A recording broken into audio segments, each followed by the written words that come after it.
The battle for the key city of Severodonetsk in the east of the country is now entering a critical phase. As the fight for control continues, Ukraine says that Russia is sending reinforcements towards the city. Luhansk governor says that the battle on the ground is constantly changing, but that Ukrainian troops are managing to repel attacks.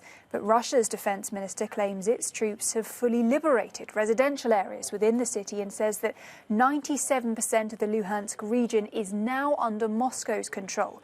Well, as fierce shelling continues in Kharkiv, President Zelenskyy has renewed calls to join NATO and says that stalemate is not an option. Moscow is using food as a stealth weapon against developing countries. That is the accusation from the European Council President, Charles Michel, towards Russia. The West has long accused the Kremlin of blocking grain shipments from Ukraine. Well, Russian Foreign Minister Sergei Lavrov is slated to visit Turkey tomorrow with the aim of discussing a potential corridor through the Black Sea. But Putin's spokesperson, Dmitry Peskov, says that Ukraine will have to first demine their ports. Ukraine must demine the approaches into the ports, which will allow the vessels, after undergoing a check by our military to make sure they don't carry weapons, to enter ports and load up on grain.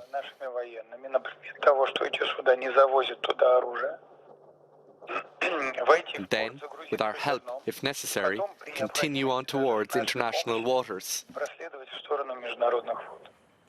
Well, the World Food Programme says that approximately 44 million people could go hungry by the end of the year if Russia continues to bar Ukrainian grain exports.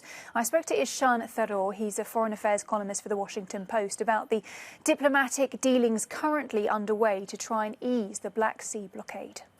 I think it is a race against time, and there is very little reason at this point to be particularly confident that some kind of meaningful diplomatic process can be reached.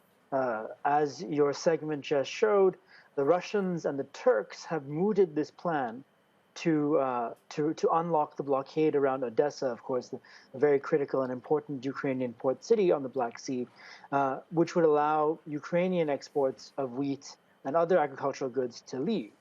But the Ukrainians are very skeptical about this plan. They see any efforts potentially to demine the waters outside of Odessa as leaving Odessa vulnerable to Russian naval attack. And so we'll see what emerges in the next coming days. As Russian Foreign Minister Sergei Lavrov will be in Turkey tomorrow in Ankara. We'll see what sort of deal can be organized there and whether the Ukrainians buy into it. What kind of deal do you think that could potentially be? What could the possible solutions be here? Because it strikes me right now that it seems to be that Peskov, when he talks about demining of the waters there in the Black Sea, he's essentially pushing this back onto Ukraine, one might think.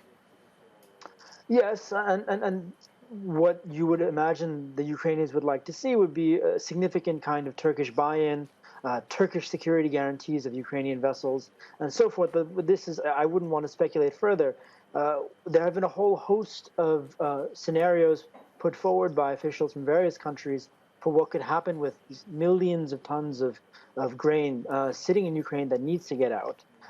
They've floated suggestions of moving this grain to ports in friendlier countries, say on the Baltic Sea or even to neighboring Romania. But there are a lot of logistical hurdles still to resolve that. And as you said, we're already seeing, crippling rise in food prices in parts of the developing world, especially in the Middle East and Sub-Saharan Africa. And people are going hungry, and this is causing immense strains in various places far from the conflict zone. I mean, you were just mentioning the impact on developing nations. I mean, President Putin has said to African nations who are, of course, very worried about this, look, I'd love to unblock those ports right now, but the West first needs to lift sanctions. Is President Putin essentially using food security on the continent of Africa and other developing nations as a bargaining chip in this war? Well, that's the view of the Ukrainians. That's the view of Western officials, including U.S. officials you talk to here in Washington, that the Russians, because of this blockade and because of their desire to extract some kind of leverage as they face these crippling sanctions from the West, are using the kind of circling and spiraling effect of these disruptions to the global food supply to build a kind of international political support in the developing world, in the global south, to win some kind of relief for Russia itself. Russia is a huge exporter of various agricultural goods, including wheat and fertilizers. And you saw on Friday, Macky Sall, the president of Senegal, and who's also the chair of the African Union, call on Putin in Sochi on the Black Sea, and essentially say that, yes, we want to see these disruptions end, and we need also to see the sanctions on Russia ease. So the Russians are trying to play a bit of a political game here. And whether that's blackmail, that's one way of putting it. It's also the de facto reality of this conflict.